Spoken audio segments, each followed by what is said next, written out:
and ethics. Listen live on I-95.5 FM or watch live on the Eye on Dependency Facebook page or YouTube channel. Eye on Dependency. We don't just share stories. We change lives. We change lives. Eye on Dependency with Garth and Natasha. Reality radio at its best, where every life is a biography. Sundays at 10 a.m. and exclusively on I-95.5 FM. And streamed live on the Eye on Dependency Facebook page and YouTube channel.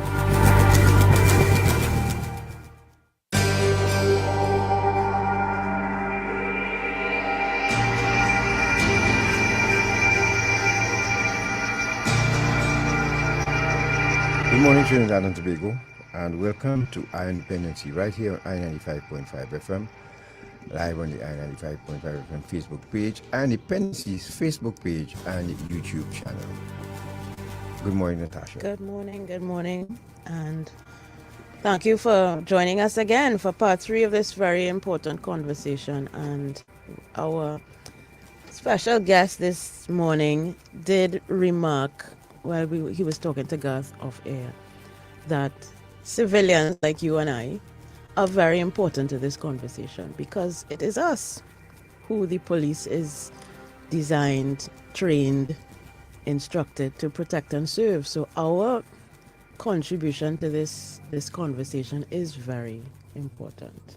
So we're glad that this series has had so much engagement from you, and continue to listen and share your thoughts on how you think the institution of the Trinidad and Tobago Police Service can be improved. Yes, and this morning we plan to do that, and we plan to keep it very tight so that we can at least get half an hour for you to call in. But keep in mind, people, that this initiative here is not an opportunity to destroy the Trinidad and Tobago Police Service. When we are done, we want the best for our TTPS.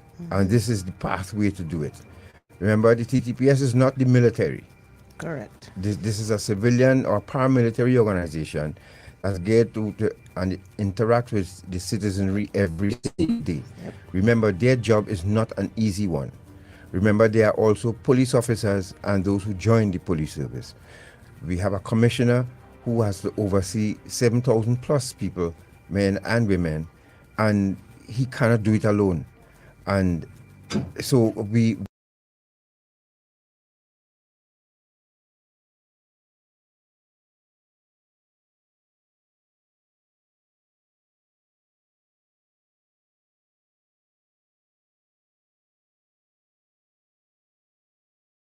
hope that these past 3 Sundays would have shed some light that we really need to improve our police office or police service.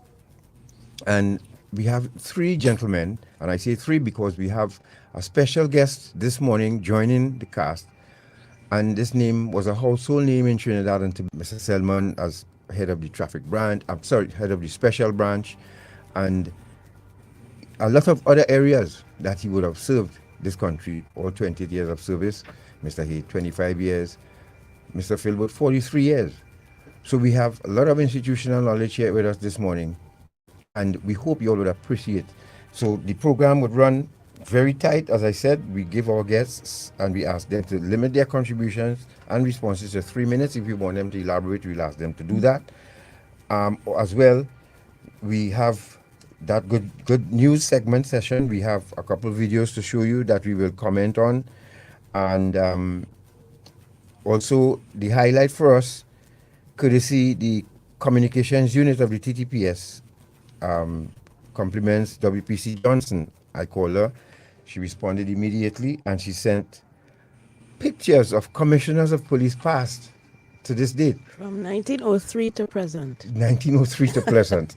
So there are some names that you would not know, some names that you would have forgotten. But from our very first commissioner of police to the present one. So that's the highlight of today's program. But And then we have a snippet, just a snippet of the prisoners exhibition. We're going to stick that in there as an arm of the protective service, which falls under the Ministry of National Security. And we had some commendations and promotions this week. And then, most of all, cocaine seized, that human trafficking, sex trafficking that was bust, that the TTPS worked side by side in Northern Division and the counter trafficking unit. We have that to show you as well.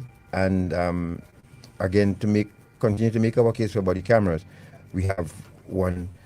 Apart from which, we have 2 videos that went viral this week. And this is not to embarrass the officers, but just to us to discuss how they should have and should not have handled these situations. And a call for improvement in the way we transport suspects and the use of technology. So we have lots for you this morning, folks. So let's get going after this first break.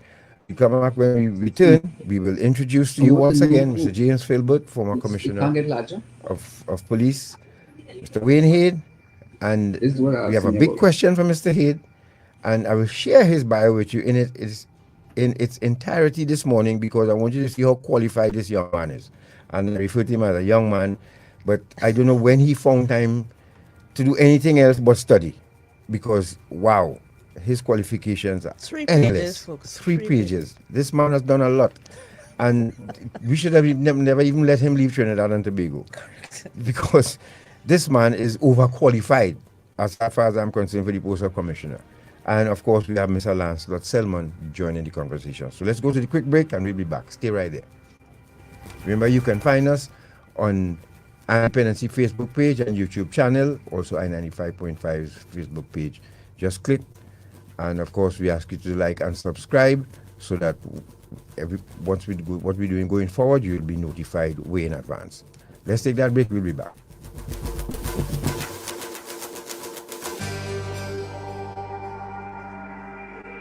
Finally, Welcome Relief comes in the form of a scientific-based program that shows us how to manage through the tough, current challenges. Called Habitalism. It features best-selling author on positivity and happiness, Dr. Tal Ben-Shahar, integrated with the award-winning Intangence methodology of Ross. Visit habitalism.me to register now for this free life-transforming program endorsed by the United Nations established University for Peace. Gifted by Guardian Group. Live easy.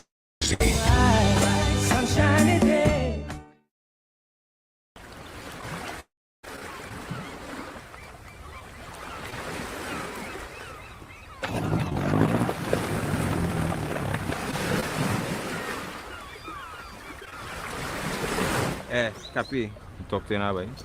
All the small work for you to do. Make a quick 10 G's. We go do for me. 10 G's? Where's that how I do this, boy? What you doing? Taking your boat, run up the islands, pick up some people and then bring them back here for me. That's all you have to do. That's sounding like human trafficking, man. Guys are serious crime. I can't make that. Trafficking in human beings is a serious violation of a person's human rights. It violates a person's right to freedom of movement, freedom of choice, freedom of speech, and freedom of identity. It is a heinous crime which affects local, regional, and international peace and security. A victim of human trafficking is subjected to many types of abuse. The crime destroys a person's dignity and self-worth. Victims often feel hopeless, are suicidal, and are stigmatized in their communities. Child victims are deprived of their rights to education, play, and social interactions. They're essentially robbed of their childhood, and that can never be regained once those years have passed. If we do little or nothing to fight against human trafficking in our country, we can face economic sanctions from international agencies and partners. Our country will be losing money. Doing little or nothing to fight against human trafficking will tarnish our country's international image and, most of all, the value we place on human life. Human trafficking is no respecter of persons. Anyone can be a victim. So let us all strive to safeguard human life and dignity in Trinidad and Tobago. We are the Counter-Trafficking Unit of the Ministry of National Security, Trinidad and Tobago, safeguarding human life.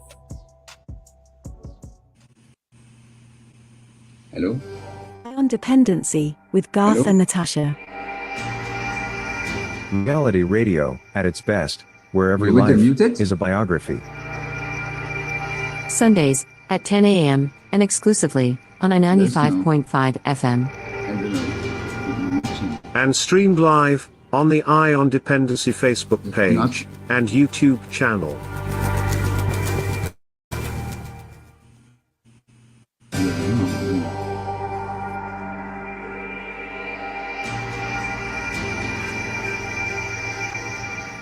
Thank you for staying with us. This is Eye on Dependency, and we are about to jump into our conversation with former officers about the police service and big on policing in general and how it can be improved. Allow me to share with you some background information for our special guest this morning, Mr. Lancelot Selman, who joined the TTPS as an officer cadet at the rank of assistant superintendent after he completed a 6-month recruit training at the police academy in St. James. He was then temporarily assigned to every division and branch of the service as part of introductory practical training, after which he was sent for further training at Bramshill in the UK. Short training courses followed. Upon returning to Trinidad, he continued assignments for various branches and divisions of the police service. Included in this training, he spent roughly 28 years in active police duty, eventually rising to the rank of Deputy Commissioner, including acting as Commissioner on several occasions before his retirement. He also spent several years with the Police Special Branch, eventually becoming head of the branch. Altogether, his active police service amounted to approximately 28 years. After retiring, he was asked to chair the CARICOM Task Force on Crime and Security, which produced about 130 recommendations in 2002 for a regional response to the then quickly evolving situation. By this time, new kinds of crime were emerging, and particularly illegal drug trafficking and terrorism. His next assignment was being the first director for CARICOM Impacts, which is the CARICOM Implementation Agency for Crime and Security. The first assignment of CARICOM Impacts was to prepare the strategic plans for the ICC Cricket World Cup, which was held in the West Indies in 2007. Before the CARICOM assignment, he became the first Caribbean principal delegate to become chairman of the Inter-American Drug Abuse Control Commission, which is also known as CICAD, which is an AOS organ established to provide support to 36 members of the OAS in the development of their counter-drug programs, and CICAD is headquartered in Washington, D.C. During his career, he also held the positions of chairman of the Trinidad and Tobago National Drug Council, and he was the first director of the Strategic Services Agency, SSA, Mr. Lancelot Selman. All right. Good morning, gentlemen, and thank you very much for your time, your patience, and the opportunity to speak with you once again. Mr. Philbert, can you hear us? Mr. Hayde and Mr. Selman. Just say good morning. I'm hearing you, guy. Okay. All right. Mr. Hayde, mic check. Same here. Yes, I'm hearing you. Right. And Mr. Selman, you could unmute your mic now. Yes, I'm hearing you. Lovely. Okay, great. Right. So remember, when you're not on the mic, we ask you to mute your microphones. All right. So that. Okay. So Mr. Philbert, and again, thank you very much, sir.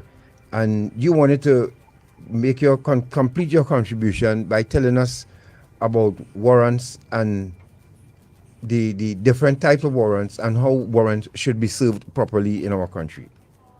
Can we start with that? I want to ask my senior permission to proceed, Mr. Selman. Mr. Selman. Yes. Right, and we understand that too in the royalty in the house. rank habit privileges, and although Mr. Hayde was told that X is not a rank, but we will, Mr. Selman, thank you very much for accepting to be part of this conversation this morning. And we heard your bio. Natasha introduced you as we should. Now you wanted the areas you want to touch on is challenges, management, and technology. How this can work. Can you want to start with speaking about the challenges that you would like to make clear?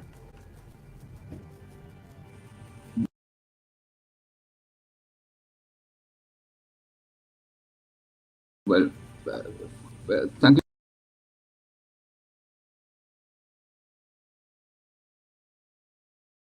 you very much for your introduction. Can you hear me?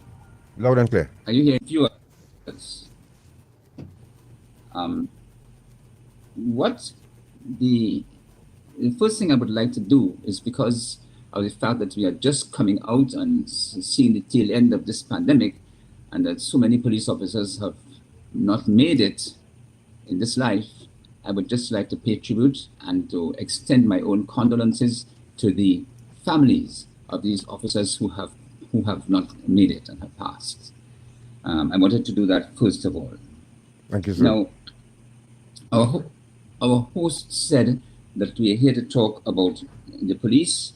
We're here not to condemn the police, but we are here to share our own thoughts as to how the police, the TTPS, can become better able and be able to improve its service to the community. And that's really what this is about. So it's just a question of sharing that. What else can we say?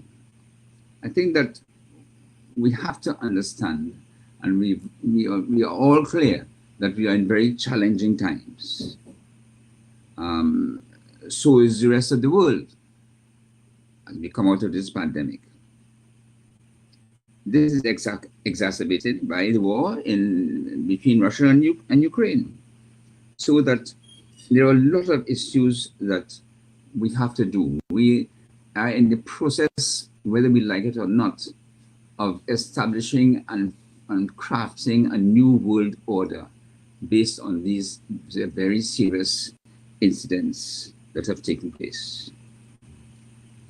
Now, we must do this recovery work together as communities and as the world, because it is a world problem.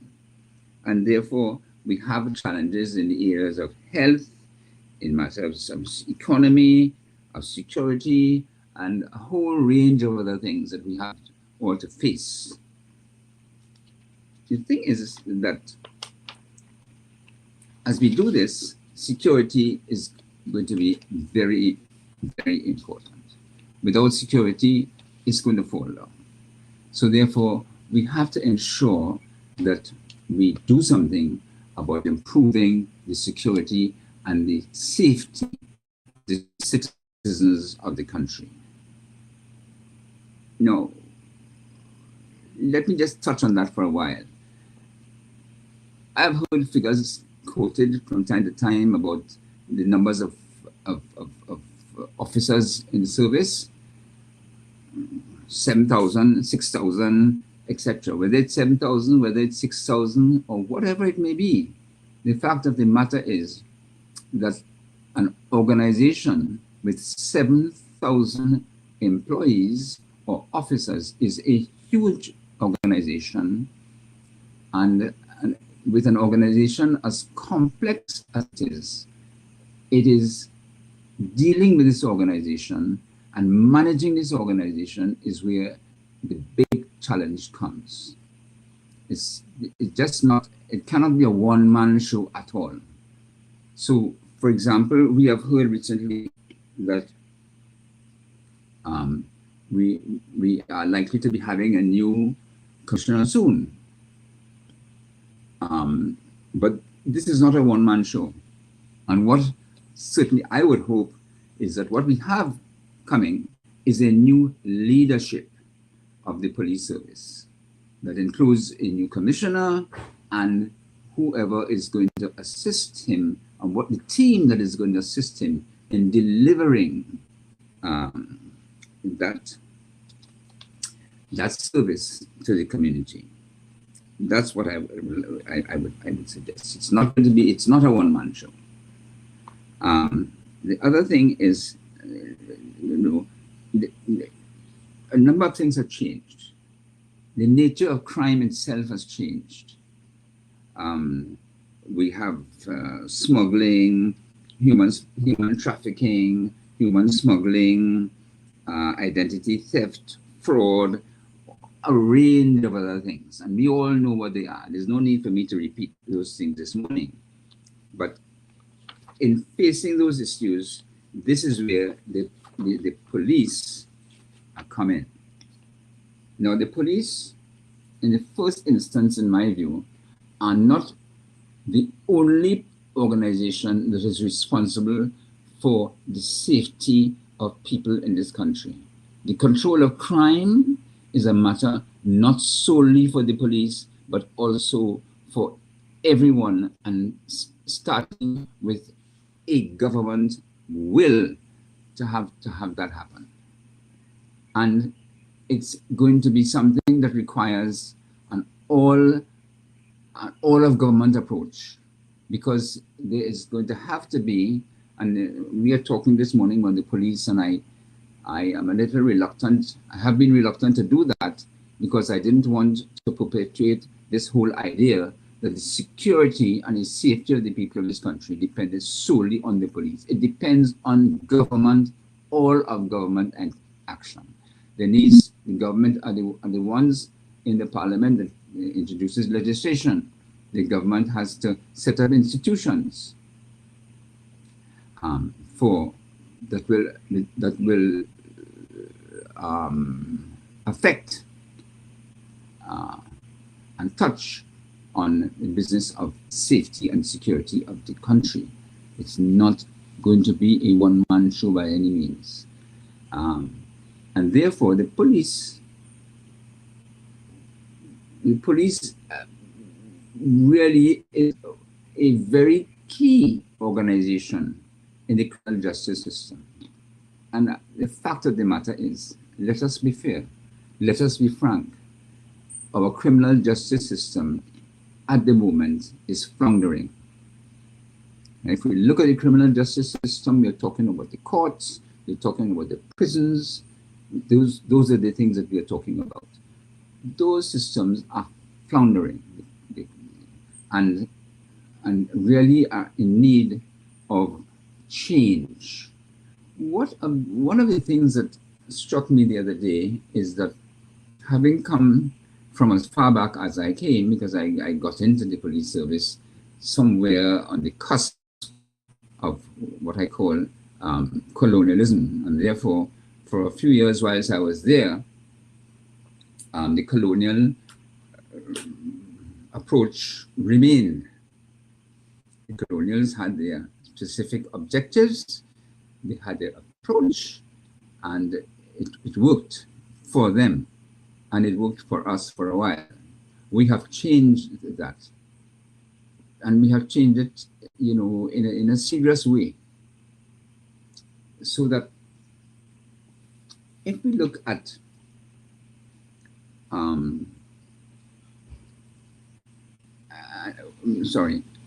if we look at what needs to happen now, so as we talk about the police, first of all, there has to be good leadership, a leadership that understands that the police are here to serve, the police are here to get things done for the community, and to do so under the policy directions of the government. A lot of people tend to talk about this separation of powers, and in a way that suggests that there has to be separation of powers, that the police is one of the powers from which the government have to separate. That is not, I just can't buy that at all.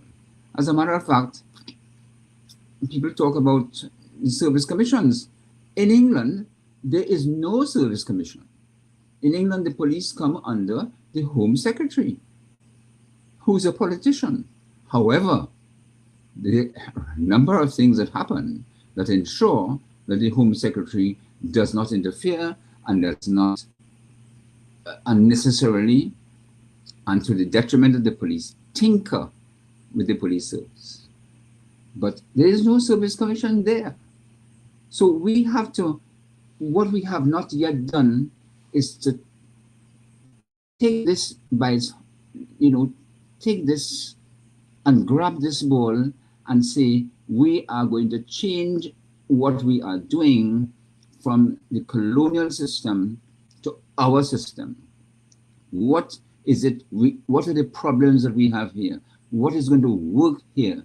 And it can only be done by people who live in this country, who know this country, who know the people, etc., etc. It can only be done by that. We have to change this. Okay, so I think my 3 minutes may be up. I have a few more things that I can say, but I defer to my esteemed colleagues. I feel very humbled in the company of former commissioner and Dr. Hayde as well. So I will perhaps come in later on, time to time. Thank you very much. Thank you very much, Mr. Selman and Mr. Philbert and Mr. Hayde. You're all still there, right? So, Mr. Philbert, gentlemen, you can hear us, right? If you're just joining us, folks, you're listening to Dependency, and as usual, we are having the wrap-up conversation with former Commissioner of Police James Philbert and former Corporal Wayne Hayde. And let's go to Mr. Philbert now, who will the question posed before. Mr. Philbert, are you there? I am here, sir. I am here. Right. So there was one concern the citizenry had, which was the proper serving of a warrant. We showed that video of the two officers accosting the husband and wife team and how that turned out. So could you elaborate on that for us, please? Okay, let me get, first of all, let me just see, a warrant. What is a warrant? A warrant refers to a document issued by a competent authority upon information on oath. I know the time is tight, but I'll try to give it as direct as possible. Directing a person or person's name therein, that's in the document, to apprehend a person or to enter premises to conduct search or to seize articles mentioned in the warrant, right? Now, there are different kinds of warrants. And the police are, in their everyday life, are concerned with merely two kinds. But there are more than that. There's a first instance warrant, and that's a warrant that is issued on oath by a police officer. Somebody commits a crime, police have made inquiries, they're satisfied that that is the person, they can't find the person ran away, person is in an interaction with the police. As we saw in a video, the person ran away, police can get a warrant, first instance warrant, sworn on information, and get that person arrested. Then there's something called a search warrant. That's the one that engages people's premises. There's a time allowed committed warrant, which is called a TAC warrant. Of course, that's where you get time to pay, you didn't pay, and so on. Affiliation maintenance warrant, of course, you know what that is. Children, wives in the family issue. Remand warrant, that's where a warrant detail you to be taken to the prison until you have a distress warrant. That's a warrant that comes up when there are petty civil matters and somebody has to seize your property or whatever. There's a dejectment warrant which says what it is to get you out of premises. But the ones that the police are every day involved in is mostly the search and the first instance warrant. So one would want to understand, first of all, and when you treat with warrants, and that's why I refer to Justice Voodoo Singh's matter, which I understand has been challenged in the appeal court. But for the academic aspect of it, he has put some serious issues in here that you need to pay attention to. And one of the things that you will observe early is that a warrant is such a document that interferes with people's rights. Because, as I said in the last occasion, rights are never lost. So that a warrant that is issued allows the police, let's say a search warrant, because we dealt with arrest warrant before. A warrant to search somebody's premises allows the police to, on information that it is more than spurious. You understand? It's more than spurious. That information is make them sure there is reasonable grounds and probable cause and all of that. Not fly-by-night stuff. And the JP or the magistrate or that competent person will issue that warrant based on the information that is brought by the police to search premises. Now, even as you execute the warrant, you go to the home, you should read the warrant to people. And I believe at this stage in policing, I see nothing wrong in giving the people a copy of the document that you come with. You know, I look back and see what was said even in the standing orders to read the warrant to the person. And we must consider that that person may not be of good hearing. They may not understand what you say because the police are at your door and the reading and your mind is elsewhere. And I see nothing wrong in providing a copy of the document that you are coming to the house with to search. And that's why it has to be properly done.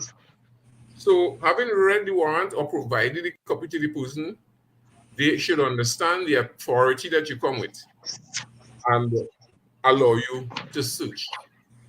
Now, no other thing should be done. And when I say so, you come to search, you cannot assault anybody. You ought not to interfere with stuff that doesn't concern you. I have heard, and people have complained that somebody came to the house to search for a television set, and they were looking in the refrigerator. So people will, of course, be annoyed when that thing happens. So that the police should not really use a warrant for one thing, saying is one thing, and find themselves pursuing their real objective. And I don't want to go too much into this because it could cause a little thinking, because things that appear not to be so may very well be so. Mr. Philbert, let me just jump in here and ask. So when a warrant is being served, for instance, to search a property, a place, and there are other there are occupants of this house, should they be out? I suppose they should let the police do what they have to do. I'm coming to that. I'm coming to that. Okay. So let me deal with that immediately. So that the police should, one of the things the police should know if they're going to execute the warrant is who lives in the house, how many people are there. Right. And at least have an idea of the makeup in terms of gender. Okay? Okay. In any event, it is always safe to walk with both sides of the police team, male, female Both officers. genders, yes. Because you may not know that a female is there, and a female may overnight, and you go there and find a female. And one of the first things that should happen is that everybody in that house, now the warrant would have one person name on it, and the home of one person at least. But if you meet other persons there, they should hear why you are there. Right. Because things that you find will very well concern them. And it happens regularly. So the first thing you want to do, having informed the people who are there, is that you have sufficient police officers on both sides to treat with the separate sets of gender. And you start to do that control situation. So that one of the first things would happen is that there is personal search. You search the persons to make sure that they do not have anything on them. And then you place them in safe areas with some police officer or officers looking after them. If you hear that there are 4 bedrooms and these bedrooms are specifically occupied by people who are there, then those persons are the ones that should enter that particular bedroom with you to search that bedroom. Right. So if 2 persons slept there that night before, let's say you went there 2 o'clock in the morning or you went 6 o'clock, and 2 persons say, well, we slept in that bedroom. It is fair that those 2 persons should be around when you search in that bedroom. No group of people should be held in, let's say, a living room area, and the police gone searching all about for themselves, and to return with something and say, we found it in that bedroom. That is going to cause problems. It's going to cause problems because when you're going to find something, the person who has been occupying that room should be present when you are conducting your search. And the search should be done in such a way that if you are going to find something, that person should see it before you even pick it up, you know, so that if you in a room you're searching, there is a firearm in a drawer, you tell the person, I'm seeing a firearm in this drawer. Can you see it? You understand? Not all of a sudden it's picked up and then say, what is this? Because you can have different outcomes in that. And you want to be sure that you are fair in your actions. Okay? Remember that house? That house is a particular person's premises, and that person has some authority over his guests, but guests can also cause problems for that person. But the main thing is to do that control. The other thing is ask the occupants about their valuables. Do you have cash? Can you say what denomination it is? Can you show us where it is? Right. Can you take it up and hold it? Right. Your jewelry, can you identify your jewelry? Can you hold it? Right. Because at the end of the day, what is going to be done if there's any seizure? Cash, there's a procedure where cash is seized. You have to identify each note by number, denomination. Jewels are to be properly identified. If you are going to take it, you should give a receipt for that, regardless of what is happening. It's coming into the police possession. You should give the owner a receipt to say that the police have taken charge or taken custody of that. And in instances as well where police would go to serve a warrant and there may be danger to them, so they are armed and they may have to fire to protect themselves or others. Those situations. Right. So that's especially, it could be any warrant, but the ones that create concerns that if you have the police has information that somebody has arms, ammunition, or there is a gang concern, the police will know. Most likely where danger is, but there are times, I mean, I have found myself in a situation where I thought there was no danger, going to look for fraudulent documents, and a man pull out a gun from his pocket and ask me if it's this I'm looking for. So that I have had that experience. Wow. Okay? Yeah. So it could happen. It could happen. So, of course, the police are expected to be properly armed. Okay?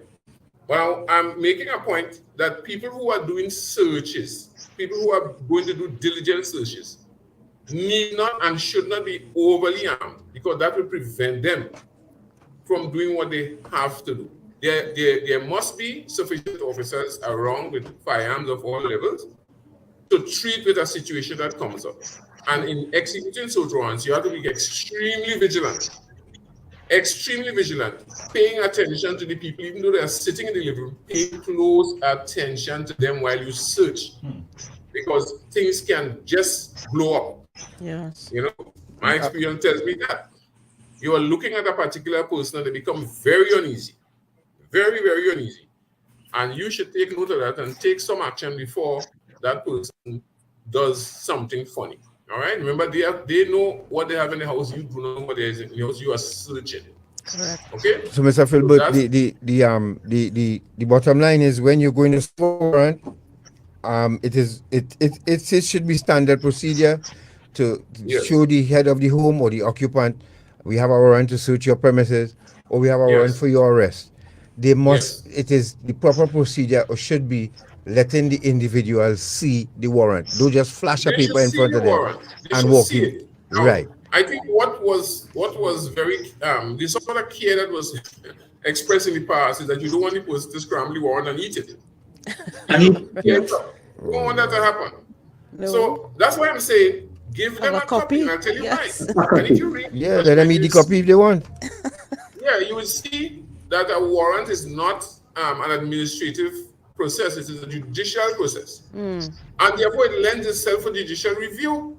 If something went wrong with the document and the person wishes to challenge your activity, they are free to do that. And this is what we have, this is what our legal system provides for. So this kind of hiding and without wanting to disclose, I don't want you to see what I have, cannot be right. And you would see that in terms of now warrants have gone back since I think 1765 with a case called anti-concurrenton. If you look at it, you see, you can't go into details more. You see what happened with that, and then we have a lot of judgments, case law coming up advising on warrants. Now, Justice Budu Singh said in his judgment, a house is not just bricks and stone, mortar and stone. So what he's saying is, look, you see how a man's home, whatever it is, it's his castle. It's sanctity. It is provided that the sanctity of the home is provided for in the Constitution. Whatever is his home is sanctity. So you don't go there and treat him less than you treat the man in the castle. You understand? And so one procedure should be exercised regardless of where you go to search on premises. And it's not to go in there and when you leave, some electrical equipment doesn't work anymore, or you stand up on the Christmas cake or the birthday cake, and the fish in the tank dead. It's not about that. Mr. Philbert, and it's very important because we've heard, some of these searches can be very brutal, and we've heard the comments, when these searches are at the end of them, the house is turned upside down, dog walk on the bed, everything is disrupted. And you have no front door. So we just wanted to know for the public information about these warrants. And if you're just joining us, you're listening to Dependency, and we are speaking with former Commissioner of Police James Philbert, former Corporal Wayne Hayde, and former who acted as Deputy Commissioner many times, Lance Selman, and together 28, 25, and 43 years of policing. We're going to take it. Mr. Hayde, you wanted to add anything to that before we take a break? Yes, just two things on with respect to warrants. Number one, I do not believe that officers going to search in a premises like with a search warrant need to be masked, wearing mask, unless the mask is for health purposes. And I hope that very soon we'll do away with the need to have police officers and everybody masked, because that in itself creates a problem. If something goes wrong and an allegation is made and everybody is masked, you don't know who to identify. And secondly, we're in the age of technology, as Mr. Selman was saying. There are times when it may not be possible to have someone go into the room with you when you're searching. But that is where they need the right to have cameras, body cameras, or other types of cameras that could go with the police officer if the person runs away or refuses to accompany the officer. That is where you can use technology to indicate that what you are finding is what is there, even in the absence of a person. So those are the two things I would like to just add to the excellent exposition that Mr. Philbert has given. All right. Gareth, Thank you very much. Let me just conclude on one point. Just one point. You made the point just now about the upside down house. I'll tell you why that is disadvantageous to the search first, not only to the people distressing the unit of the house. A method of search that I know that has been very successful is that you have a team of searchers. They are the first people. They go to search. They spend some time, they come out. No, that is because you sure there is something in this house. You know for a fact there's something there. They say, we didn't find it. Okay, you send in a second body. And I'll tell you something, that second body will most likely go in there and find that thing. If you turn that house upside down, you just help to conceal something that should have been found. Right? So you have an advantage for that. And for that, and also that you leave the people place as you found it, and you don't have any complaint. Because the search warrant, as I told you, you do not lose your rights. It's just that the procedure, I like to describe the police. I say it's a veil that is lifted and it's over you. And the minute you go in there and do something wrong, that veil comes down on you. You don't want the veil to come down. So you go in there, you don't interfere with people's property. You account, you behave yourself, and people are very irate. They're making noise and say, you just do your job and leave them alone. Because some people some people may be really thinking, look, I don't have anything here, and they know don't have anything there, but your information says so. Going back to the front though, is that you should ensure that there's not some malicious information somebody give you because the neighbor don't talk and you want to embarrass them and so on. Police need to, and I think the police are quite intelligent to treat with those issues. But try not to. I have known that you're searching and people they're trying to distract you and telling you all kinds of stuff, and you take them on and whatever is there, you never find it. So it's a discipline. Yeah, Folks, I just wanted to add that. If you're just joining us, you're listening to Dependency, and remember you can join us live on the Dependency Facebook page and YouTube channel, because we have lots more to show you and discuss with these gentlemen. We take a break. We'll be right back. Stay right there.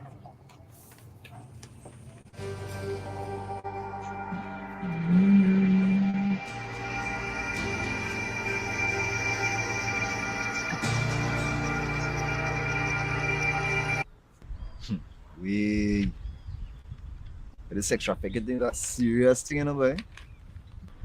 Sex trafficking? I thought it was only human trafficking at all. But what do you mean? No serious thing, boy. Where you get that from? I don't know about human trafficking, you're about sex trafficking. So how can you spot and identify perpetrators and children who are victims of trafficking? Many victims who are children do not look like under 18 years old.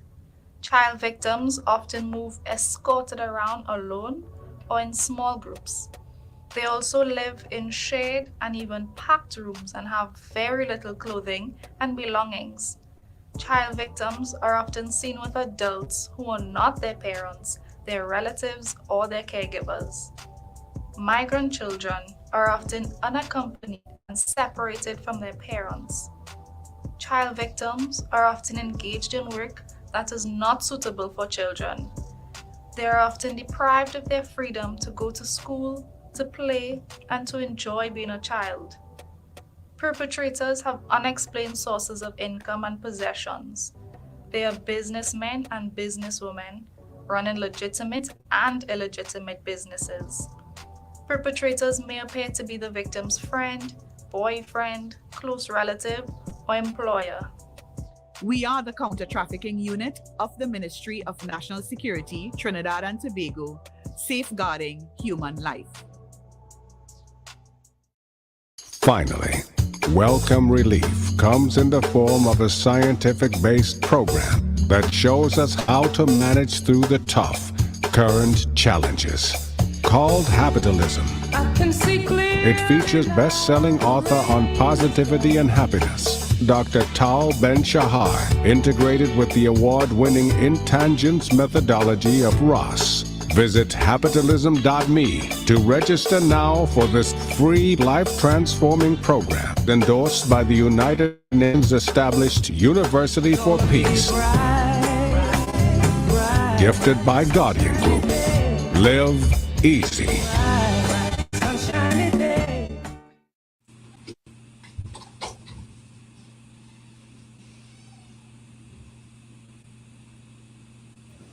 All right, folks, so thank you. We welcome and thank you for staying with us. And as usual, we are on part 3 of this discussion that we plan to wrap up today. And we're looking forward to, your contributions as well. So let's go back to these gentlemen immediately. Mr. Philbert, before we again ask Mr. Selman to make another 3-minute contribution, Mr. Hayde or Mr. Philbert, over to you. Well, Gab, if I forgot when I started, and Mr. Hayde did talk about it, the officers who go to that home should properly identify themselves. Now, that's another thing. Let me tell you something. One of the things that we knew was that every police officer had his regimental number properly displayed on his chest. Right. And I have seen in recent times there is a uniform that doesn't say that. And we have had situations where you have, and there are videos that have depicted that. What's officer, can I ask your name? And you get no answer, or sometimes you get something brutal. Yes. You don't want that to happen. The person whose premises you are searching should be able to know who came there. And in case they want to make a complaint or even talk to you, prior to, after that. And as well, Mr. Hayde made the point about the mask. Now, we have seen in the past mask officers, and I understand there was some justification for it in terms of saying that because of the activity they perform, you don't want you don't want their faces, you don't want them to be identified. There's a kind of funniness with that, because if it is that you have the opportunity to challenge, and you can't say who did what, how do you challenge that? You were saying a masked man came to your home and he broke your expensive Chinese vase, and you say, who is this person? And you can't say who it is. So if that is the case, and I'm not saying that you shouldn't protect people in particular situations, but there must be some issue or some idea of who this person was at some stage. And if it is going to be fair disclosure, there should be, but what does it do for you if you can't identify one man out of 12 people? And yes, there has been a situation where you want to protect your police officer or your law enforcement officer, but it might be some great disadvantage to the person who believes that he's being aggrieved, and therefore I do not know that other police officers or some other entity should treat with the issue. When I say so, I mean that fairness should be exercised on both sides. Fairness should be exercised on both sides. Okay, yes, you want to protect, but what about me who say, look, these people came to my house and look what has happened to me, and they said, who is it? And he said, tell us who is the officer, and you can't say who it is. Then how can we identify what has happened? Now, I keep taking my mind back every time when I see a situation like this to what happened in the Andrew Barrett situation. And this morning, it bothered me again that such an incident that seemed to be so simple. You have incidents where the police are called to investigate matters which are quite extraneous. For instance, you wake up one morning and you find, let's look at the boat that was found in Tobago with those persons, the bodies on board. That is an extremely challenging situation for the police to understand even where these people come from. They may have found out about how they died. But if you have a situation where a whole bunch of men who are masked detain somebody and that person dies, I don't know that that we are in a good place at all, and you can't find out. I have been privileged to see the post-mortem reports, and nobody, if they fall off a chair as tall as heaven, would sustain those injuries. Right. All right. Okay. And somebody, so that's why I am looking at I'm trying to compare the both situations and say to me that justice has to be done. Mr. Hayde? Yes. Mr. Hayde? What I would add is that I would see no justification in sending men or women who whose identity needs to be protected to conduct a search. Right. This should be done by officers who know what they're looking for and whose identity could be clearly shown. You can't say, well, I can't show this man's face because I need to protect him. Yeah. He should not be on that scene. A warrant is a more open exercise. It's not an undercover operation. Correct. Well said. Yes. Mr. Selman, your 2 minutes. The only other thing I would, and I'm very interested in what I've heard from Mr. Hayde and the Commissioner about what has happened, and it tells me something. If we are going to be establishing a police organization, a new police organization, there are certain things that we have to make sure that we focus on. One of those things is the recruitment process, so that whatever technology we have, whatever systems we have, unless the people who are going to implement these things are the proper people and the right people and they're correctly trained, then nothing is going to happen. So the selection process is key to how we start this off. And then having selected these people and ensured that they are people who are the right people, especially from a security standpoint as well, then what has to happen is continuous training. Because I've heard it said just now about warrants and what has to happen, and these are the procedures and so on.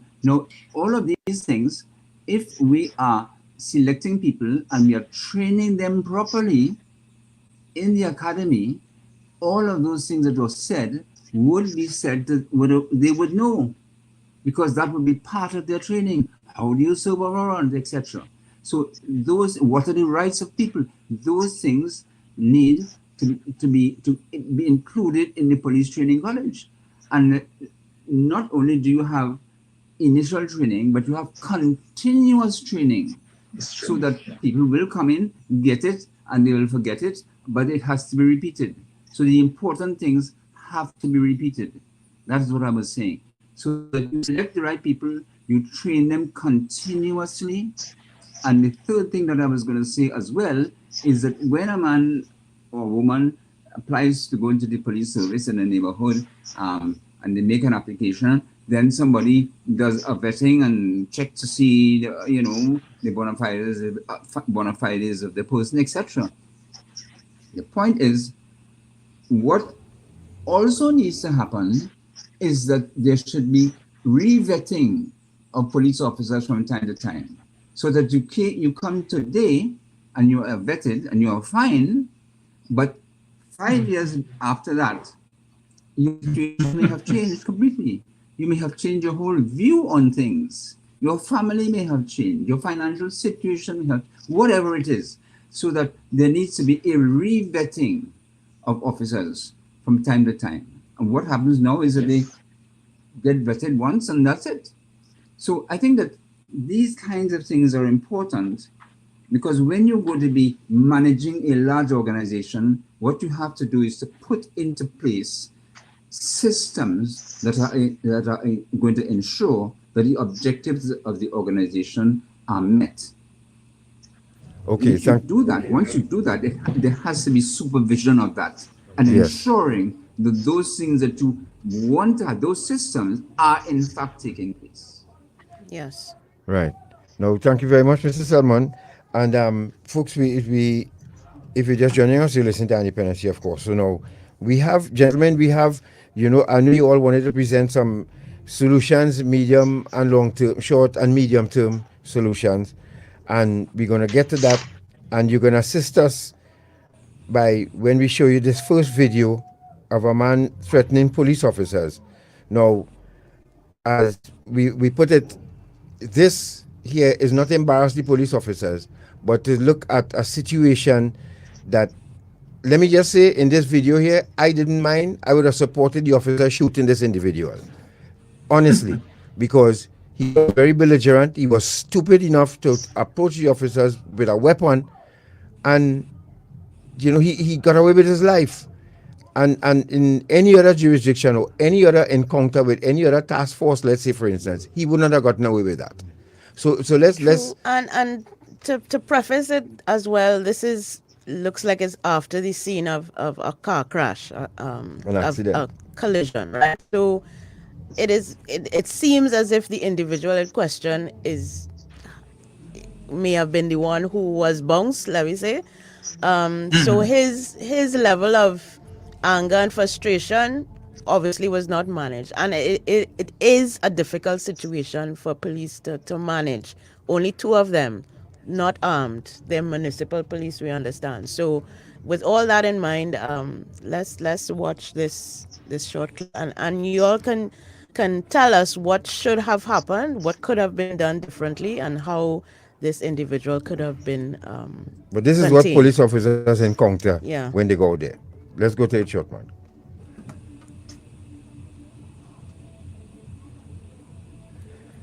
Remember, folks, video you can A short man. Video A short man, and you can click on our link on Independency Facebook or YouTube channel, And remember, please like and subscribe our channel, YouTube channel especially, so that you'll get notifications when we're on. Short man, let's go to the video, please.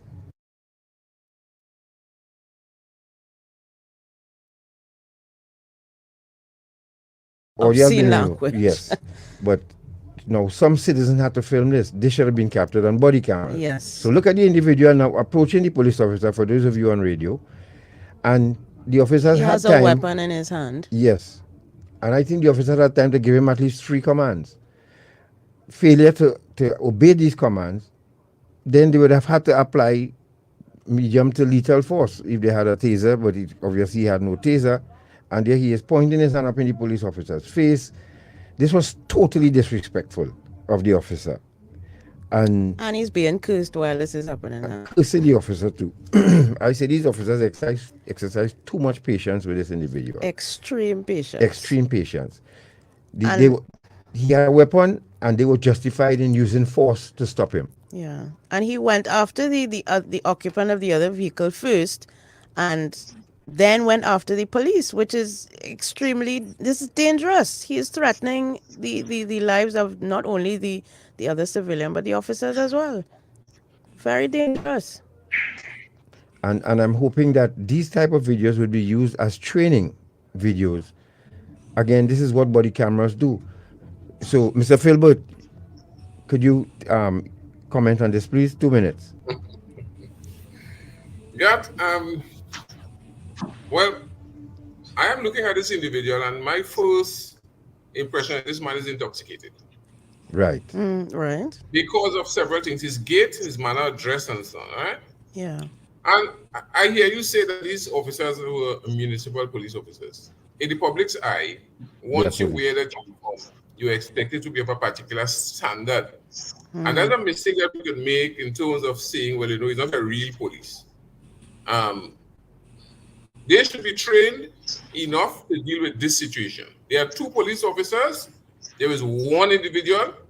And it takes a lot. I mean, they say the exercise patient. It takes a lot for a police officer. And let me use the word real police officer to stand up and take all of that. And that man has committed so many offenses. Armed with an offensive weapon. He has assaulted the man because by his actions, I was privy to the words used. There's obscene language. A whole lot of stuff this man did, and he was. I understand he was arrested subsequently. Yes, he was. You see, this situation in public view doesn't tell the public that the police have control over this, and the police are disrespected. And for that purpose alone, this man should have been in handcuffs and been taken to the police station. Thank you very much. Yep. I don't know that they want to shoot him. Exactly. He hasn't gone to the point where he should be shot. Perhaps in another jurisdiction. They could detain him, put him in handcuffs and... No. Mr. Hayde, let's hear you.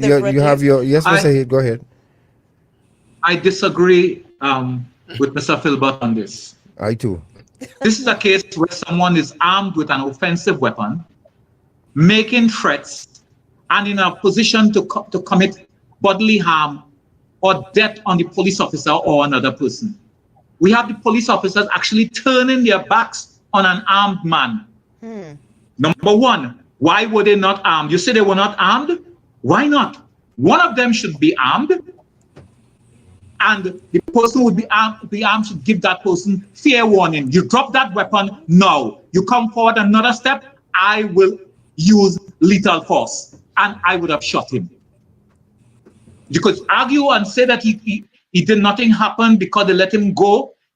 But what it does, it emboldens members of the public to believe that police officers are Mickey Mouse men and women, unable to even protect another member of the public from harm or danger. Everybody had to be shying away and walking away as if they're afraid and the man is like a big bully. That is not what is supposed to happen. That is not the image a police service is supposed to give, because you see the other person is moving around and the police just walking behind as if they are part of the same team. Actually, looking at the video now, it seems like the officers do have firearms, but they weren't. They have firearms. They were both armed. They didn't reach for them. Well, Well, no, you said in the beginning that they were not armed. I took that for granted. Yeah, no, they were But armed. it looks like they were armed. Why was no arms drawn in? This is a classic case where that person must know that you are attempting to use force or threatening to use force. We have more lethal force that we can use. And you're not supposed to be approaching us or another person in that manner and making threats and using obscene language and all of that. That person should have either been shot or made to sprawl on the ground when he realized that the police officers would really use lethal force as they are entitled to do in these circumstances. Yes, I agree. Thank you very much. Hello, are you Yes, there? yes, Mr. Selman, yes, Selman, you go have ahead. your 2 One minutes. thing I was going to say, and both interventions have, I think, come back to what I was saying before. It has to do with training. The police officers have to be trained. I see them all the time in different videos that they do things and they endanger themselves and all kinds of other things. But if they are trained in the training college to deal with these situations and mock-up situations are put in place and practiced in the training college, then they know what to do when they go out there. That is the point I was making about training. It's not just a matter of sitting in a classroom and taking notes and so on. It's training how to deal with these situations out there. I agree with Mr. Selman on this matter here. When we're in the training college, we even do horse training. How we make noise and run around the barrack square to train the horses on how to deal with members of the public during carnival. Yeah. What about training on life and death situations? It must be continuous, and I've said so in the past on a number of occasions, and it must be as close to what happens in real life. Not classroom situations, but field situations. And I know as a practicing attorney at law in the country now, I know Mr. Philbert may not want to say that he would use deadly force. But I know for a fact that if it was Mr. Philbert in that situation there, that man would have known from his very demeanor not to act in that manner.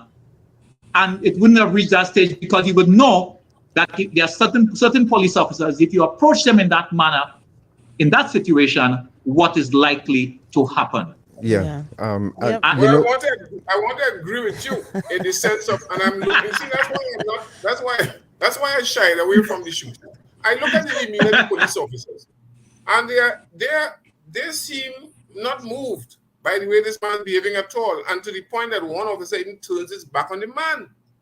Yeah, you see now. Both of them. Very quickly, and you would agree with me. Just as we were trained to scare the horse. There was a training to disarm a man with a cutlass and a man with a stick. We were trained to do that. And this, I don't know what this guy has in his hand. I don't know if it's a knife and thing, but this guy. It looks like a knife. It looked like a knife. Yeah. All right. So he was allowed to go too far. He was allowed to go too far, and I'm saying that Mr. Selman made a point, and Mr. Hayde, you galvanized it, and we spoke about that. That the people who trained us in the police barracks, and I'm not saying academy now, I'm saying people who trained in the police barracks were people who were brought there and who had experience in policing on the streets and could have told us what happened when they were during junction in the evening and so on, and then the police officers would have an idea and a live situation, and they would embellish that. I don't take too much umbrage with a man with a master's, but I do believe that that Mr. Selman is somebody who is deserving of a doctorate because of his experience. Mr. Wade, I ain't leaving you out in that. You see, because it is not just being you have a master's. Let's say you have a master's, and you want to compare it with somebody who has experience on the street for 15 years. I don't know that is the person who goes to the police training college and gives the recruit a live situation and get them to understand what they will find outside. I remember one officer, Mr. Kabaka, telling us of a man who passed with a razor when he was arresting a man. And he thought that nothing happened until his pants dropped. The man passed the razor and his belt saved him. You understand? The man cut just under the belt and the pants dropped. And the man was saying, don't leave the man, let go the man. No. That tells you, again, when you are out there, you need to be very vigilant, especially in terms of arresting people, even in this particular situation. Okay? So, yeah, I am still holding my point that it didn't have to reach to the deadly lethal. force. Well, Agreed. you know, I agree that those police officers were too relaxed, were too, I don't know if to call it composed, but I don't understand that with that situation happening, how the corporal and the other guy are so unmoved. Yeah. So I guess this scenario speaks to what you have all said about training and consistent retraining, and also awareness and how to conduct yourselves with civilians in the public domain, on the streets, kind of thing. And it doesn't matter where they are, municipal police. Once you wear that uniform, yes, that the public doesn't know that you are not the real thing. You must be the real thing anytime. So the service should not change regardless of what area or what level of the police service you're at. All right, gentlemen, we are getting to the jeopardy section now, so we have to step on the gas. Let's go to the other video quickly. This is a video of a suspect escaping custody now. Yes. And we will follow up this with another video to show the equipment that we suggest that the police should have going forward. And as I said, the program is geared towards that. We want our police to look good as their counterparts in other countries. Let's look at this video B. There's some audio in this video, and what stood out for me is the fact that these officers are heavily armed, and to my mind, not able to detain a suspect with one hand. And this is part of the reason why, and they weren't able to control the other people around the situation. So this is why the guy was able to escape. Yes, and I've always said to people, when a police officer comes to arrest you, you could call them wicked, you could make noise, you could cuss them. They're not going to leave the person they came to arrest and go away. So leave the officers, let them do their duty. But officers are encountering this on a daily basis. Let's go to the video quickly because time is on us. So there's the suspect, for those of you on radio, there's the suspect on the ground. So they're wrangling with him on the ground. They basically don't have him under control. There are people in the background screaming and, complaining. No, he's in handcuffs. They don't have him under control. So he's handcuffed with his hands in front, and they're trying to get him into the vehicle. Now we slow this part of it for you to see where they put him in that vehicle. Look where they put him, right? This is not acceptable to me. And this has been going on. It is acceptable. You can't put him in. You can't put him in there. In the tailgate of the vehicle. Because in many countries, the tailgates of the vehicles are made with cages. You could, but ours don't have that. Ours don't have that. It does not mean that you can't lock them in there. It does not mean that. Because here's my problem, sir. Here's my problem, right? If for some reason, because the ease at which he was able to get out of this vehicle speaks to the fact that in transporting this person, let's say there's an accident or something happens. Now remember, they don't have any, it's not configured to restrain. There's no seat belt in the back there that they just put them in and close the tailgate, which is, to me, very dangerous. And we will show you another video in another jurisdiction how the vehicle is configured so that the suspect is secured and would be taken safely to the police station. Yeah, because you don't want because you don't want somebody tumbling out of the back of this vehicle. But let's be realistic here.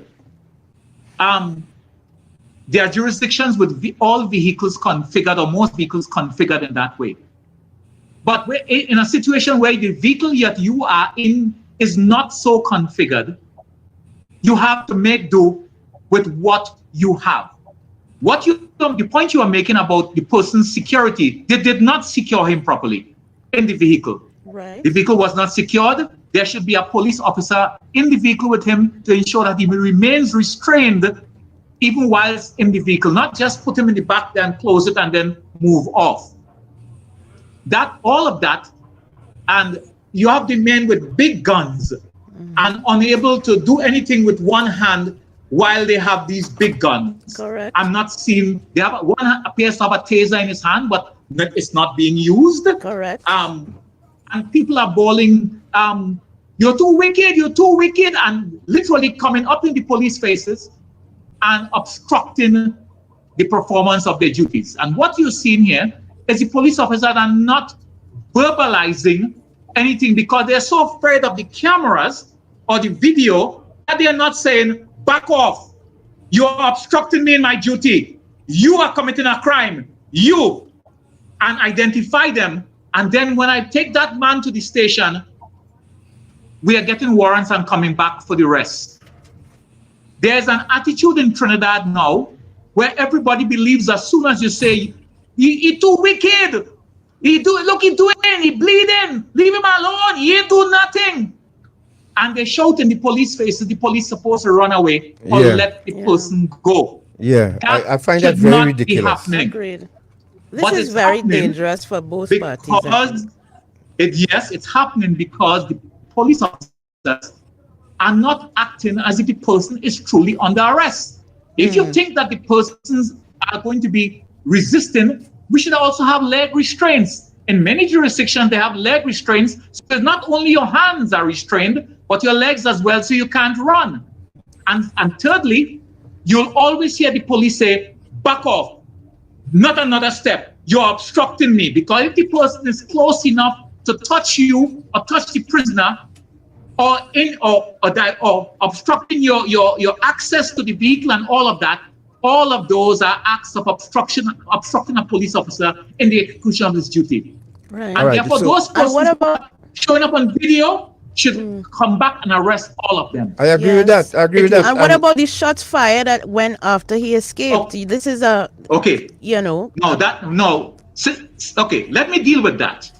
Since we don't know what transpired out of the view of the video itself, we are not sure whether the man escaped. We're not sure whether he was attacking a police officer. We're not sure if that was indeed shots being fired, or if it's being fired by the police officers or by somebody else. An investigation in this incident would show exactly what happened, and it ought to show, did those police fire rounds? Witnesses will say, we have to step on the gas. Let's step on the gas. Now, so just to add to that, let's Shortman go to video C, and let's show Mr. Hayde what we were talking about and the vehicle that we wish the police officers here would have, and the body cameras, to add to it. Just look at this one. Because this incident was captured by body cams. In this other incident, it was by civilians. Right, and this is a man who stole a car with a child in it. Hands. And of course, the police using very colorful language to get him out of the car. So they get him out of the car now. And this part of the video was sped up a little bit so we could see how they restrained him after getting him out of the vehicle. So he got out of the vehicle, and they of course, and we know the track record of American police. Correct. And how they deal they shoot with first suspects, and ask especially questions back after. suspects. Yes. Right? But they restrained this guy. They put him over on his stomach. You see, one of these officers is about to kneel on his neck. I noticed that. But he remembered George Floyd incident and he changed his mind. And here it is now. They placed him in handcuffs. Mm-hmm. Right? He was fighting up a bit, but they managed to restrain him. And they're taking him now to the police vehicle. Now, Mr. Hayde, Mr. Philbert, Mr. Selman, this is how I would like to see our police officers look, with the equipment that the state can help them acquire. I'm not saying get rid of your SUVs, but there must be some fashion in a way that you can transport someone in a safe and secure manner. Mm-hmm. Remember, they are suspect until proven guilty of their crime. Correct. So look, they're taking him to the vehicle now, and we deliberately slow down this part of it so you can see what the vehicle looks like, how it is built, how it is configured, how he is placed in the vehicle. and how he's placed in the vehicle. This is what I would like to see. We would like to see for our police officers in Trinidad. Look at the vehicle carefully. They put it inside to sit in the back. And of course, after they do this thing, they will come and put on the seatbelt. Look at the vehicle door. Look how that. He cannot open that. He can't kick that out. And he's well secured in there. Gentlemen, do you agree this is how we're supposed to look? Let me. What you are talking about is vehicles that have been configured to carry prisoners. Exactly. As I was saying, the vehicle, I've seen vehicles in Australia, SUVs, and other vehicles that have been configured with almost looking like cages at the back, where prisoners are put into the vehicle, and they are locked in the back there. That is not the same as this type of vehicle. There are cheaper versions than this vehicle where you can actually do that. But let's be clear now. Even if you put someone in the back of the vehicle like that, there's nothing stopping them from trying to jump up and move about. And if you're driving, they could get injured if the vehicle stops suddenly. It has happened in many jurisdictions. The question is, what happens when you arrest a person and you restrain them? How can they get into the vehicle and out of the vehicle without a police officer becoming aware? The shots being fired is something else. I agree with you that these are the ideal vehicles that you could have. But I can tell you, I've been in many places in the world, and the ideals that you see in America does not apply there. But you use what you have, and you could configure what you have to make the best possible. And I've seen what they have in Australia and New Zealand and other countries where you wouldn't be sitting in the back seat, you'll be actually in that portion behind, because it's a kind of cage with the door barred and the back access to the back of the vehicle. The back seats are also barred. Mr. Philbert? And there's nothing wrong with that. Okay, that video that you showed with our officers, I can tell you that there are a number of things in that to me didn't go right. And the first thing is that the officers seem to be restrained from using their both hands. Everybody is using one hand because of the amount of arms that they have to secure. So they had difficulty. I don't know how they got to handcuff this man in the first place, but they have difficulty in getting him to the vehicle. The man is using all kinds of restraint, and each have one hand to do it. To say the first thing I want to say is it's a good video for training, because one of the things that, and you mentioned it, that every time you see these situations, you have a lot of support from people outside who encourage this man not to go with the police by telling them he's wicked and so on. I have no doubt that this man was arrested for some good cause.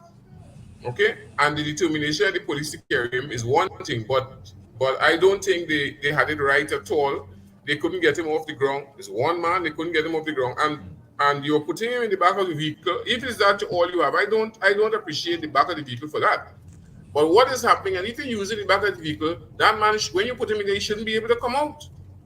He shouldn't be out at all. If you're accomplishing a task, the task should be accomplished. You put him in there. The man is kicking up and so on. You put him in there and the man gets out, and then it appears as though he's running. I don't know, as Mr. Hayde said, I don't know who is shooting, but I want to tell you that if a prisoner is escaping, it's back to you. Nobody should be shooting at him at all, because there are cases that tells you. I know of a particular case called Ivory Clegg, where this happened, and the officer charged, they were at a place like a stop check on a road, and somebody drove through and they shot at the person and they were charged for either murder or manslaughter. So I don't know if they were shooting. Not only case law, we have Diego Martin. Yeah, well, I don't know if Diego Martin is completed at all. Diego Martin to me is a mystery still. But what I'm saying is, the other thing that that when I saw that video, there was a lot of gunfire even prior to this thing happening. I'm wondering who is shooting, what is all that noise about, and how do police officers manage themselves with so many explosions going on around them? It's sounding like a war zone, and then there is somebody in the background encouraging this guy not to go with the police, and this normal thing about you to make it. I think that is something that should be exposed to for training police officers, and the right thing to be done. And then perhaps we are saying, no, if there's somebody with a taser, this is one of the situations where I thought a taser should be used. Yes. You know, because this man is being encouraged and he's using all his might, and he successfully escapes. I don't know if they have held him, but he's gone with the people handcuffed. So I suppose there's another charge for that. But you don't want a prisoner to escape from you. And look at the amount of police officers there. There were 4 of them. Gentlemen, keep your eye on the clock. Mr. Selman, you have a minute to give your comment on this.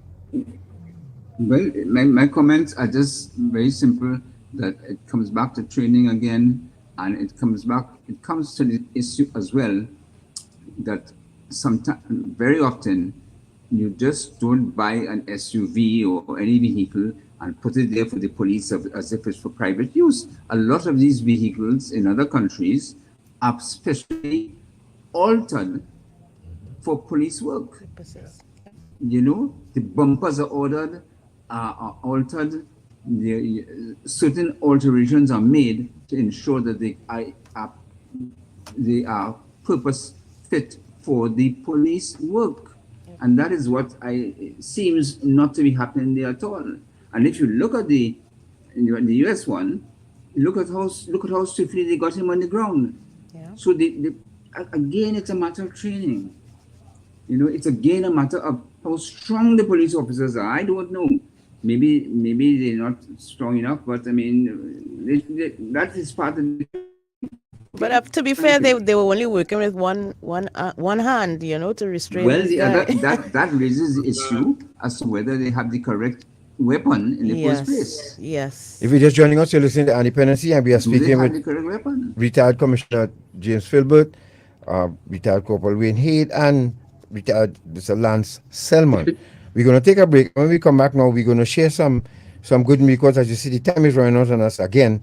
But we have some good news to share with you now of police work and what they did, and some cocaine was seized. I want to commend the police in Tobago, and we want Tobago about this, you know, but that's another program. Yep. We have some commendations and promotions to share with you again, and then we have that video. If you want to know who was the first commissioner of police in the Trinidad and Tobago Police Service, we have that to show you, all the way to the present commissioner of police.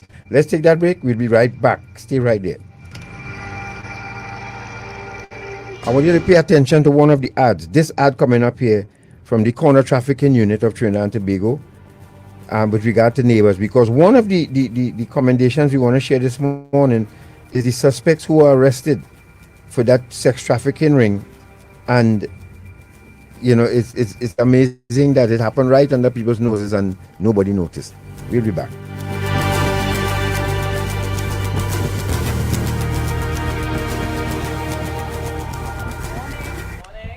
Listen now, I noticed something out.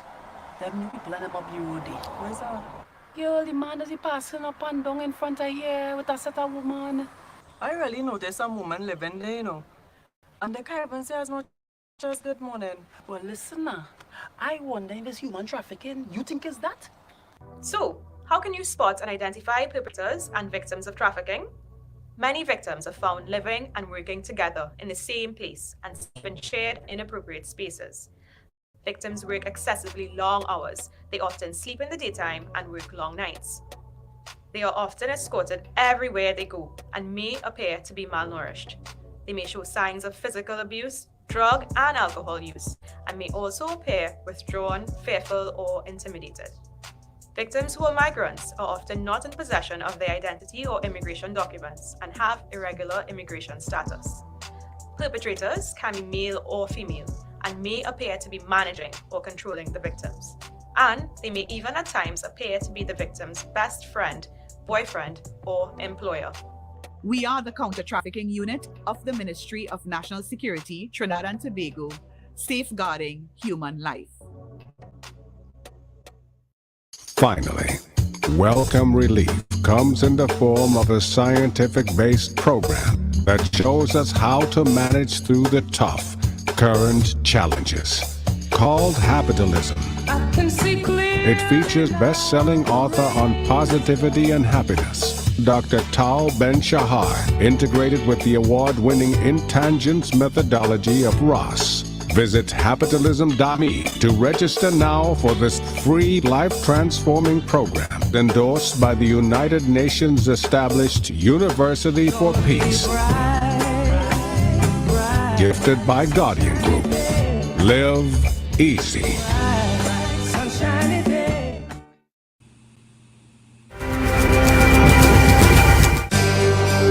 Eye on Dependency with Garth and Natasha.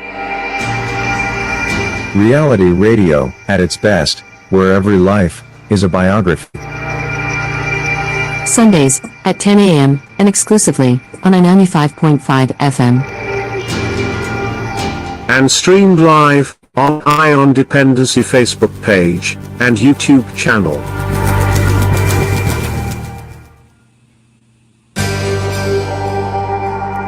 Thank you for staying with us. This is Eye on Dependency. It is 11:32, so we are on our last legs here on Eye on Dependency, and we're talking about policing in Trinidad and Tobago with retired police officers James Philbert, Wayne Hayde, and Lance Selman. Let's step on the gas now. Yep. Shortman put up that video D quickly. Now this, ladies and gentlemen, Gary, get your round of applause ready for me, please, for this segment here. No, this investigation started in mid-April with the Northern Division under Senior Superintendent Pamponet. Now, and the Northern Division basically ran the entire investigation, of course, with the guidance of Senior Superintendent Pamponet and the TTPS legal team. Although very complex, there was a special task force worked very closely with the Northern Division on the case. And so this is why we highlighting Acting Corporal Prasad, who laid the charges. Now, it's not easy to charge your colleague. And a police officer was also charged in this, gentlemen. And, this special task force was established to specifically support the counter-trafficking unit in human trafficking investigations. This happened right in Arima, on Tor Street. And there was somebody very close to us say, look, this happening right there, and they didn't know what was going on. But eventually, after painstaking investigation, here we have these three arrested and a police officer arrested in the melee as well. Mr. Philbert, it's not easy to arrest a police officer, right? And you did it before. A lot of times, sir. Mr. But I Hayde? want to tell you, they are not your colleagues. They are members of the service, but they're not your colleagues. All right? So that's what you need to know, and then lock them up. And of course, Mr. Selman, as a special branch head, you too would have had to investigate officers as well. Yeah, of course. Yes, I did.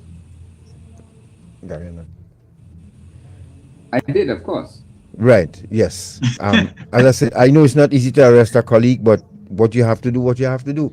And we want to thank these police officers, quote unquote, for continuing to do their job tremendously. Go to the next one, cocaine season Tobago.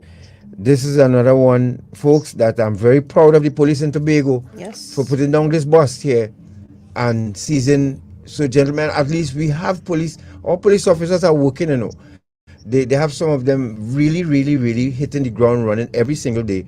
And they have people before the courts today. And I want to thank them very much. I was so pleased to read this article about the cocaine bust in Tobago. Yep. And this is where Tobago has reached, gentlemen. And this cocaine was being trafficked out of the country using a courier service. Yes. And the police service was on top of it. So, yes.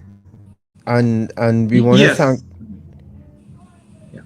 You wanted to add to that, Mr. Hayde? Yeah, well, I was saying that these are examples of the continued good work of police officers. Yes. And we want to ensure that what we are doing on this program, we are highlighting deficiencies, yes, and highlighting problems and possible solutions.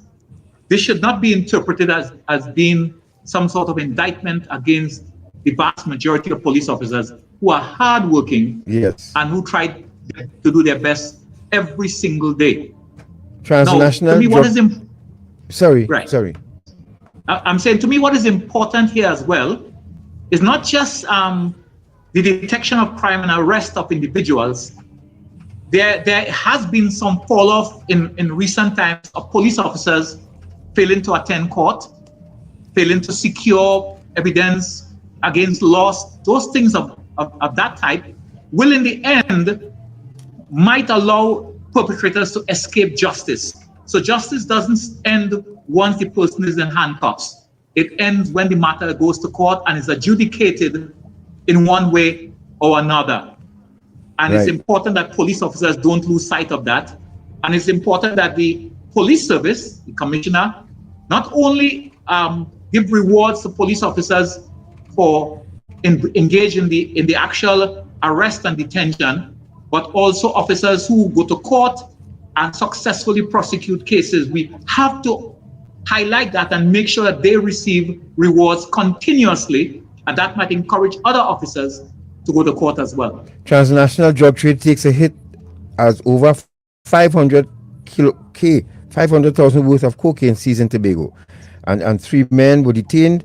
The arrest underscored the unrelenting work of the Trinidad and Tobago Police Service as they seek to dismantle the transnational organized crime networks which are involved in the trafficking of cocaine to North America, Europe, and other parts of the world. And Mr. Selman would have spoken about that, about the changing face of the crime situation in Trinidad and Tobago.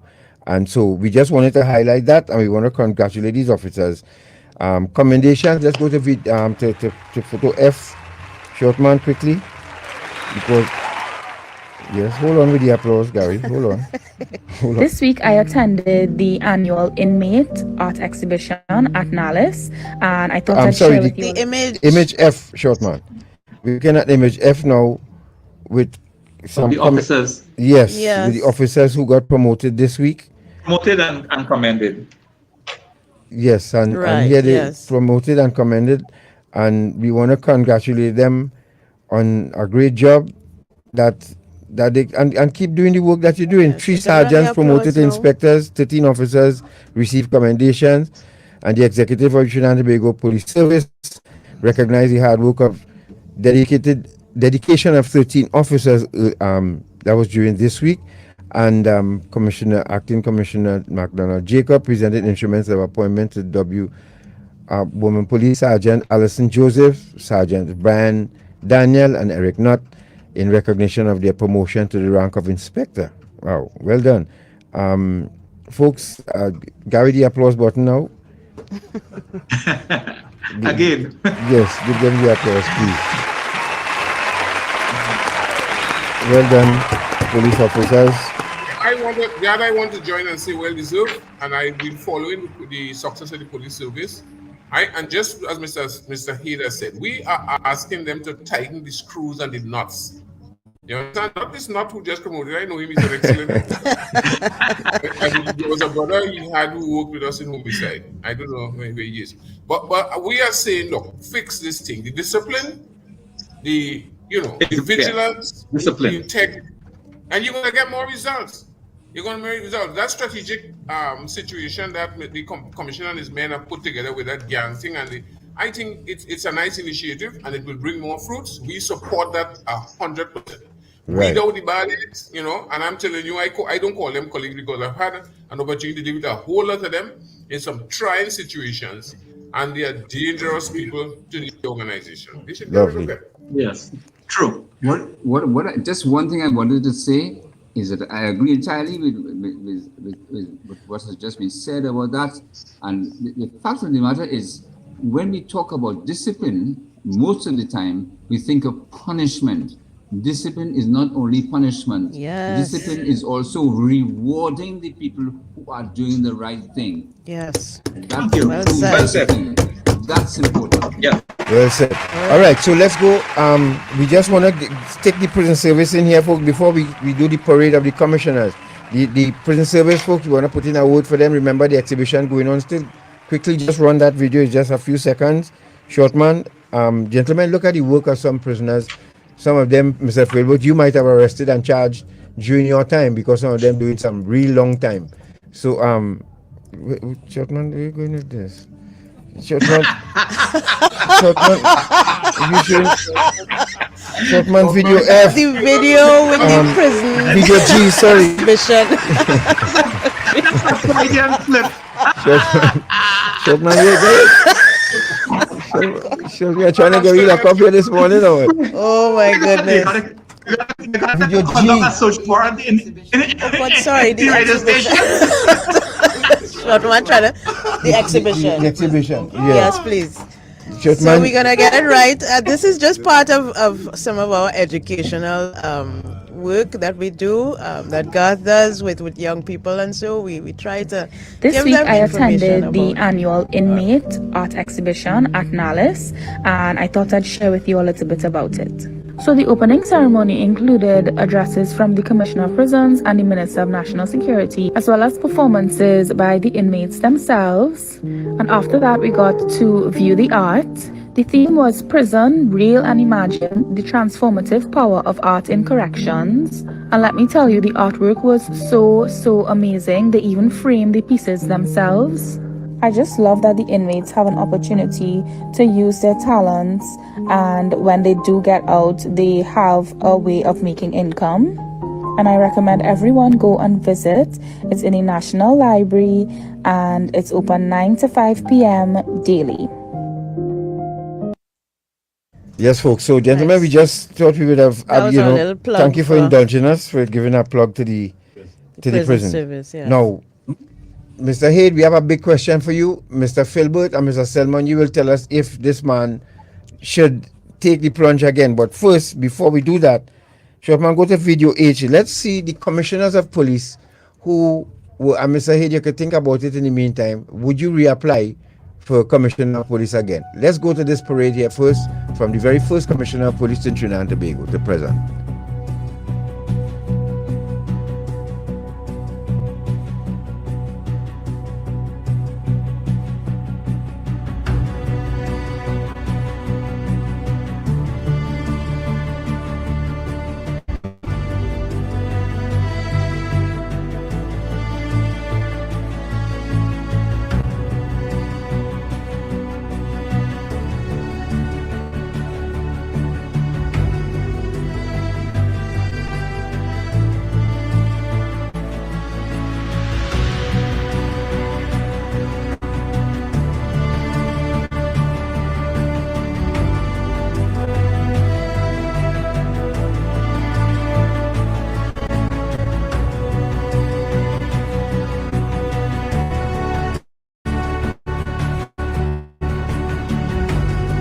Alright, so for the benefit of those listening, we would run the video over again and call the names for you and the year that they say. Alright, so let's continue to watch it.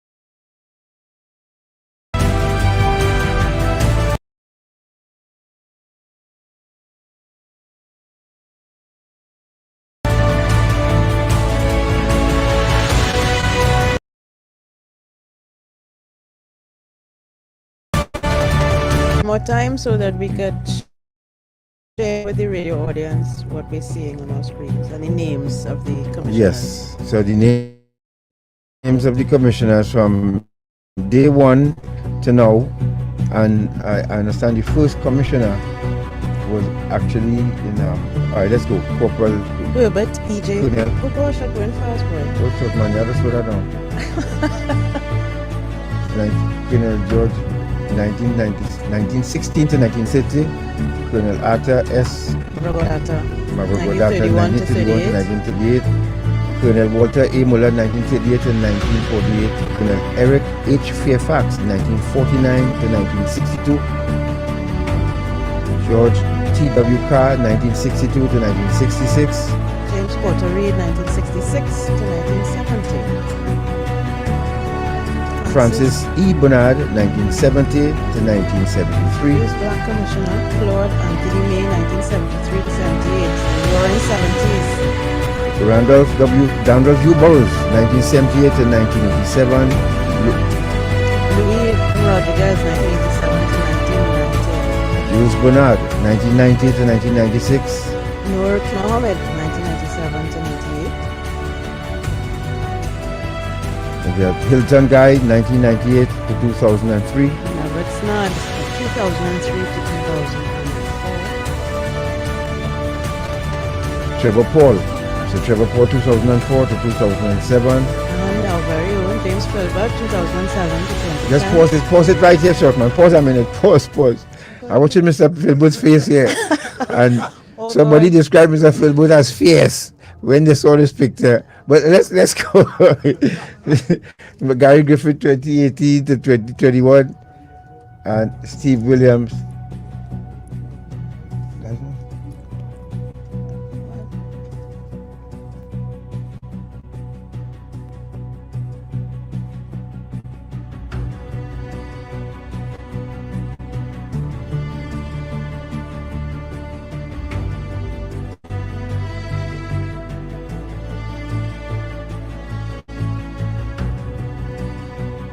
Let me apologize profusely for that.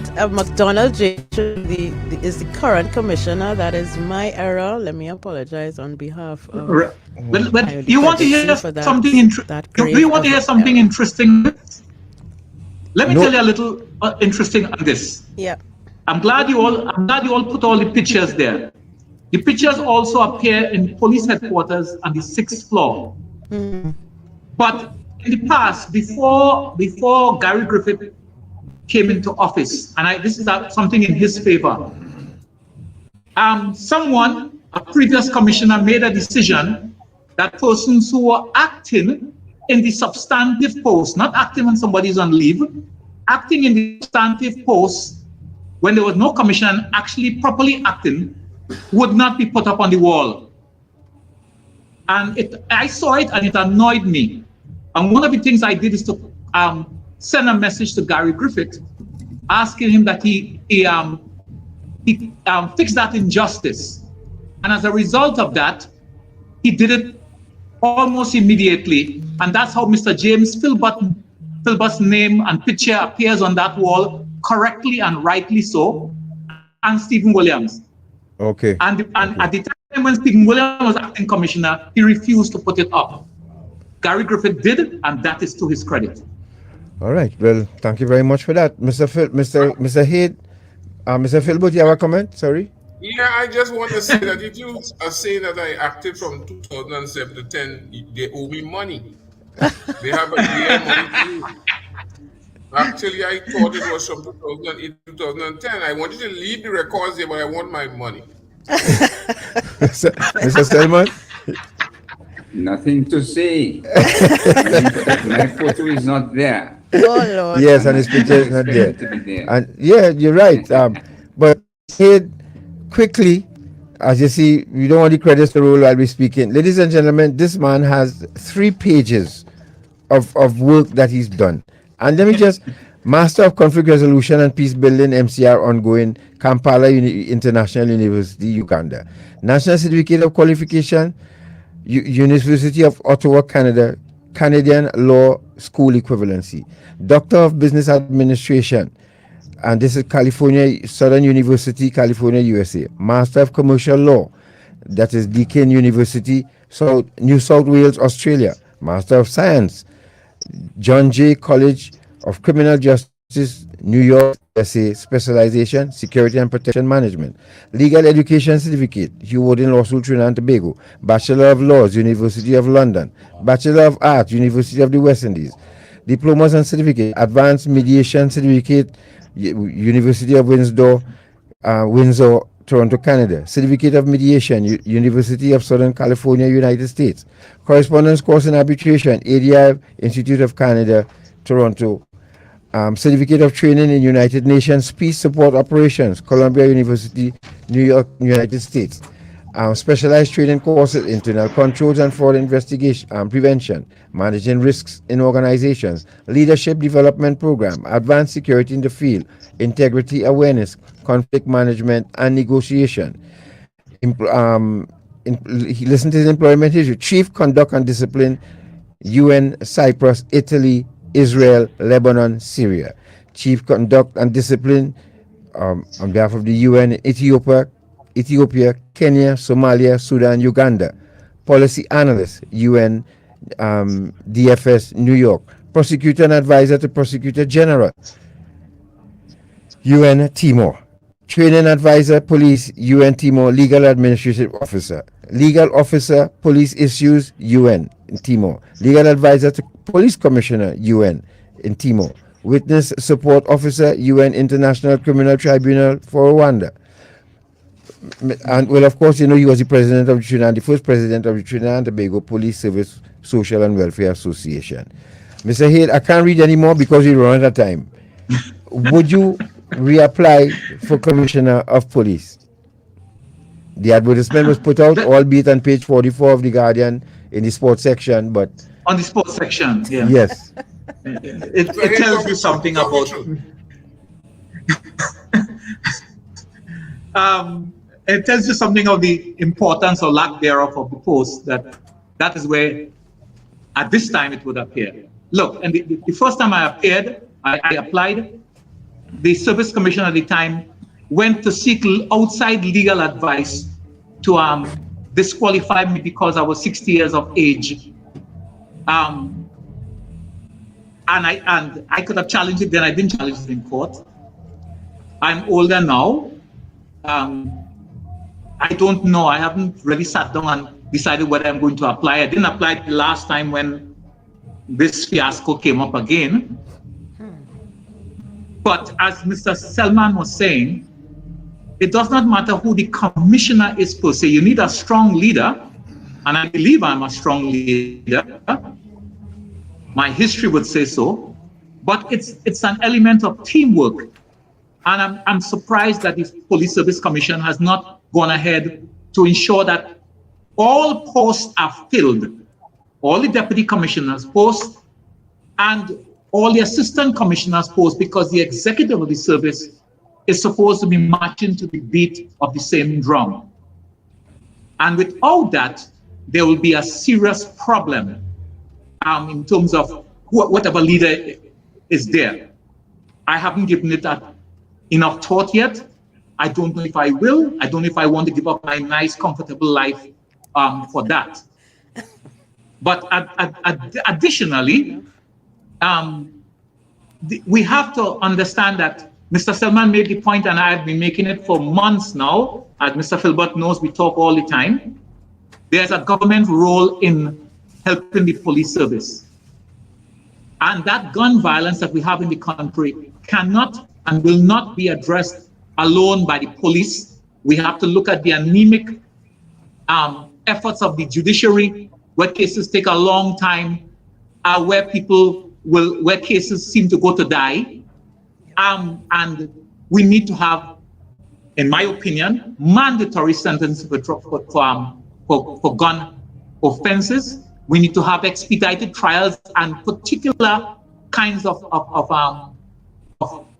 entities to deal with those. I believe that if our magistrates and our judges are afraid, let's change the law. Let us bring in some judges and magistrates from other Caribbean jurisdictions who will come and try the cases and go back, so that they wouldn't be afraid to live amongst the criminal elements. It appears that we all turn in a blind eye, just like those police officers on that video, and turning our backs to the danger. No, so, Mr. Hayde, question, I don't know. Mr. Hayde, well, there are people who are listening and looking on disagree with you. They wish you would reconsider. So, folks on Facebook, do you think you should reapply? Yes. YouTube, you do the same thing.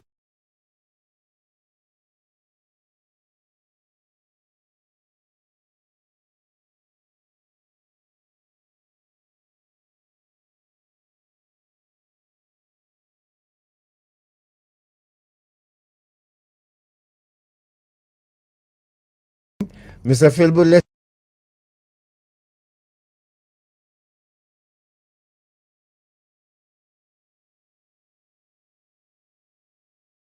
here first. Do you